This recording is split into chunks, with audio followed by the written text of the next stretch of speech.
It was a freezing January morning in Chicago when Sarah Mitchell desperately raised her arm in the merciless falling snow. Bus number 47 was about to drive right past the stop when she screamed with all her might. The driver, a middle-aged man with gray hair, slammed on the brakes, causing the vehicle to skid a few inches on the icy asphalt. He opened the doors with an expression of irritation that quickly turned to concern as he saw the state of the woman hurriedly climbing the steps. Sarah was soaked, shivering violently, her lips almost purple with cold. Her purse was torn, hanging by only one strap over her shoulder, and her shoes were covered in mud and snow. She frantically searched for money in the pockets of her wet coat, but her hands trembled so much that the coins slipped through her fingers and fell onto the metallic floor of the bus with sharp sounds that echoed in the awkward silence. The driver watched for a moment, his initial irritation completely gone. He was about to tell her she could sit without paying when Sarah finally managed to grab some coins and deposit them in the collection box. She murmured an almost inaudible thank you and walked down the aisle, holding on to the handrails to avoid falling as the bus started moving again. The few passengers who were there at that early hour watched her with curiosity and a hint of pity before returning to their phones and thoughts. Sarah chose a seat near the middle of the vehicle and let herself fall, heavily, closing her eyes for a moment as she tried to control her breathing. Her heart was still racing, not only from the effort of running 3 blocks in the snow, but from everything that had happened in the last 24 hours. She had lost her job the day before. Her apartment was 2 months behind on rent, and that morning she had received the eviction notice under her door. Life seemed to be crumbling around her, like a house of cards being blown down by a relentless wind.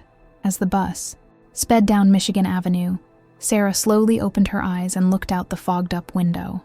The city was beginning to wake up, shops opening their doors, people hurrying along the snow-covered sidewalks, their breaths forming small clouds of vapor in the freezing air. It was a scene she had seen thousands of times, but that day everything seemed different, as if she were observing through a lens that distorted reality. That's when she realized. The bus driver was looking at her in the rearview mirror. It wasn't a casual or a disinterested look, but something intense, as if he were trying to solve a complex puzzle. Sarah looked away, uncomfortable with the attention, and pretended to be interested in something outside the window, but she could feel his eyes returning to her repeatedly, an invisible weight that made her want to shrink in her seat. A few minutes later, the bus stopped at a particularly long red light. The driver turned completely around in his seat, ignoring the other passengers, and said loudly enough for Sarah to hear clearly, "You went to Lincoln High School, didn't you?" The question echoed through the bus, like a stone thrown into a silent lake. Sarah looked up, surprised. How could this stranger know where she had studied? She examined his face more closely, trying to find some familiar feature, but couldn't identify anything. He was just another face in the crowd of millions who inhabited Chicago, someone she never imagined she would have crossed paths with before. "Yes," she replied hesitantly, her voice still weak from the cold. "Why?" The light turned green, and the driver had to turn his attention back to the road, but Sarah could see in the mirror that he was smiling, a strange smile that combined nostalgia with something she couldn't quite put her finger on. "I thought I recognized you," he said simply, and then fell silent. Sarah felt a shiver run down her spine that had nothing to do with her wet clothes. There was something unsettling about that exchange, something that stirred hazy memories she couldn't fully access. Lincoln High School had been her school a long time ago, a time in her life she preferred not to revisit often. It had been a difficult period, marked by loneliness and constant bullying. The bus continued its route through the city, stopping and starting in the morning traffic that was beginning to intensify. More people boarded at each stop, the vehicle becoming progressively more crowded and noisy. Sarah remained in her seat, lost in thought, trying to remember if she had seen that driver before. She studied his profile when he wasn't looking, the line of his jaw, the way his shoulders curved slightly, the way his hands gripped the steering wheel. Nothing, absolutely nothing triggered a clear memory. 3 stops later, when the bus was nearly full, the driver announced over the loudspeaker that there would be a 5-minute technical break. Some passengers grumbled, but most simply accepted it, accustomed to the inconveniences of public transport. The driver stood up from his seat and, to everyone's surprise, walked directly over to where Sarah was sitting. He stopped in the aisle beside her, holding the armrest above her head, and looked down with an expression that mixed seriousness with something that could be described as tenderness. "You don't remember me, do you?" he asked softly. Ignoring the curious glances of the other passengers, Sarah felt her face grow hot. "I'm sorry, but—" "No," she admitted. "Do you know me?" The man nodded slowly. "My name is David Chen. We didn't exactly study together. I was 3 years older than you, but I remember you very well, Sarah Mitchell." The fact that he knew her full name made Sarah straighten up in her seat, alert. How did he know? She hadn't identified herself when she boarded the bus. Her mind began racing through possibilities, some of them frightening. Maybe he was a stalker, someone who had developed a strange obsession during their school years. David must have noticed the growing fear in her eyes, because he quickly raised his hands in a reassuring gesture. "I know this sounds strange," he said quickly, "and I would completely understand if you wanted to get off and take another bus. But there's something I need to tell you. Something I've been thinking about telling you for 10 years. Sarah was torn between curiosity and her instinct for self-preservation. The rational part of her mind screamed at her to get off that bus immediately. But there was something in David's voice, a raw sincerity, that made her stay seated. "What do you mean?" she asked cautiously. David looked around, noticing that practically everyone on the bus was now paying attention to the conversation. He took a deep breath. "This isn't the right place, but if you could give me a few minutes when my shift ends, at 9 o'clock, at the bus company garage on Ashland Avenue, I promise I'll explain everything to you. And if after that, you want to leave and never see me again, I'll completely respect that." Sarah should have said no. All the safety advice she'd received throughout her life screamed at her to refuse. But there was something about that moment, that particular morning when her life was falling apart, that made her seriously consider the offer. Maybe it was the despair that consumed her, or maybe it was genuine curiosity about what this stranger, who wasn't so strange after all, had to say. "How do you know my name?" she asked instead of responding to the proposal. David smiled sadly. "Because 10 years ago, I saved you from killing yourself." The words fell like bombs in the silence that followed. Sarah felt the air escape her lungs as if she'd been punched in the stomach. The bus seemed to have become completely silent, although she knew that some people were still talking quietly. All she could hear was the sound of her own heart pounding wildly in her ears. 10 years ago, the bridge over the Chicago River. A cold March night very similar to that January morning. The memories came in an unstoppable avalanche. Sarah was 17, a lonely senior in high school who saw no point in continuing to live. The bullying had become unbearable. Her parents were going through a horrible divorce, and she felt completely invisible and worthless. On that particular night, she had decided it would be her last. She had walked to the bridge, climbed the guardrail, and stood there for an eternity she couldn't remember, staring at the dark, icy waters below. She was ready to jump when someone appeared out of nowhere. A young Asian man, perhaps 20 years old, who had spoken to her for hours, convincing her to come down, to give life a chance. He had stayed with her until she promised to seek help. He had written the suicide prevention hotline number on her arm with a pen he carried. He had waited while she called her mother. And then, when her mother arrived, crying and profusely thanking the young stranger, he had simply vanished into the night before they could ask his name. Sarah had never forgotten that night, but the memories of the man who saved her's face had become hazy with time. She had searched for him later, wanting to thank him properly, but without a name or contact information, it had been impossible. Eventually, life had moved on. She got help, recovered, finished high school, and went to college. "You," she whispered, looking at David with new eyes. "You were that man on the bridge." David nodded, his own eyes shining with restrained emotion. "I never knew your name that night, but a few days later I saw your picture in the school newspaper when I went back to visit my old teacher. You'd won a writing prize or something. I recognized you immediately." "Why didn't you ever try to find me?"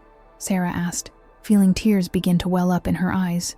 "Because I didn't know if you'd want to be reminded of that moment," David replied honestly. "I didn't want to make you relive something traumatic, but I always wondered how you were, if you had managed to find happiness, if that night had just been a bad moment, or if there were more struggles ahead." One of the passengers, an older woman sitting nearby, discreetly wiped tears from her own eyes. Other passengers pretended not to hear, but it was obvious that everyone was completely engrossed in the conversation. Sarah tried to speak, but the words wouldn't come out. All the emotion she had repressed for the past 24 hours, all the hopelessness and fear surfaced at once. She began to cry, not silently, but with deep sobs that shook her whole body. David, without asking permission, sat down beside her and put an arm around her shoulders in a gesture of purely fraternal comfort. "It's all right," he murmured. "You survived. You're here. That's all that matters." "But I don't know if I can keep surviving," Sarah sobbed. "Everything is falling apart again. I lost my job. I'm going to lose my apartment, and I feel as lost as I felt that night on the bridge." David gently squeezed her shoulder.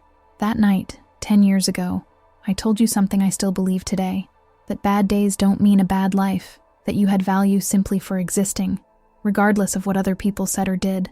That's still true, Sarah." She looked at him through her tears, wanting to believe him, but finding it difficult. "How do you know? You don't know me. You're right. I don't know you well, but I know that 10 years ago, a courageous young woman decided to live despite all the pain she felt.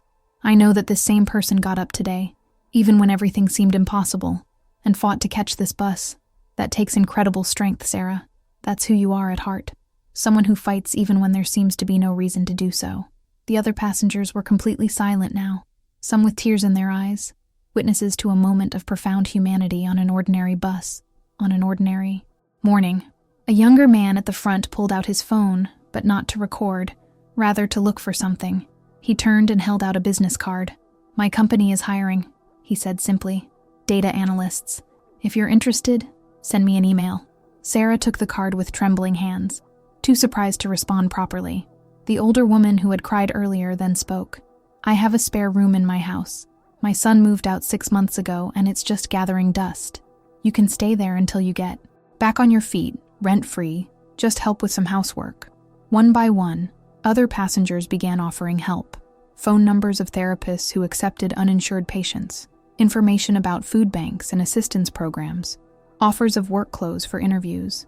It was as if the bus had transformed into an impromptu support network, all these people connected by a moment of shared vulnerability.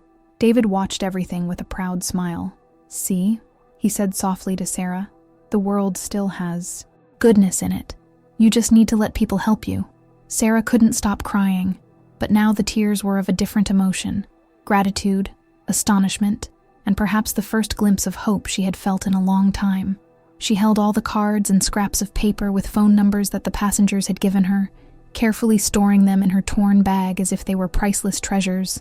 David needed to get back into the driver's seat and resume the route, but before doing so, he took a pen from his shirt pocket and wrote his own phone number on Sarah's hand, just as he had done 10 years ago on the bridge, although on that occasion it was an emergency number. "Call me if you need to talk," he said. "Anytime. I didn't save you that night just to abandon you now." The rest of the journey passed in a surreal blur. Sarah remained in her seat, staring at all the papers she held in her hands, barely able to believe what had happened. When her stop arrived, she stood up and walked to the front of the bus. David stopped the vehicle and opened the doors, but before she could get off, he gently took her arm. "Sarah," he said, looking directly into her eyes, "I need you to promise me something." "What?" she asked. "Promise me that if you ever feel the way you did that night on the bridge again, you'll call me first, or call someone, anyone. Just don't let that darkness consume you without a fight, because you have people who care now, even if they're strangers you met on a bus." Sarah nodded, unable to speak through the lump in her throat. She got off the bus and stood on the sidewalk as it drove away, watching until it disappeared from sight. The snow had stopped falling, and a timid ray of sunshine was trying to break through the heavy clouds. It wasn't much, but it was something. In the days that followed, Sarah discovered that encounter on the bus had truly changed the course of her life. She accepted a room in the house of the older woman, whose name was Margaret and who proved to be wonderful company, full of stories and wisdom. She emailed the man who had offered the job information and secured an interview that eventually resulted in a position at the company. She called David several times, sometimes just to chat, other times when she felt the darkness beginning to approach again. But the biggest change was internal. Sarah began to see her own story not as a sequence of failures and despair, but as a narrative of survival and resilience. She had survived that night on the bridge 10 years ago. He had survived countless other difficult days since then, and she would survive the challenges that still lay ahead, because now she knew she wasn't alone. 6 months after that encounter on the bus, Sarah was in a completely different place in her life. She had a stable job she truly enjoyed, a cozy place to live with Margaret, who had become a maternal figure in her life, and a growing network of friends and acquaintances. She had even started going to therapy regularly, something she had avoided for years. One Saturday morning, she decided to do something she had been thinking about doing for months. She went to the bus company's garage on Ashland Avenue and waited until she saw David arriving to start his shift. When he saw her, his face lit up with a genuine smile. "Sarah, what a pleasant surprise," he said, greeting her with a warm hug. "How are you?" "I'm fine," she replied, and for the first time in a long time, it was true. "Better than fine, actually. And I came here because I never properly thanked you for what you did for me, both 10 years ago and that morning on the bus." David shook his head.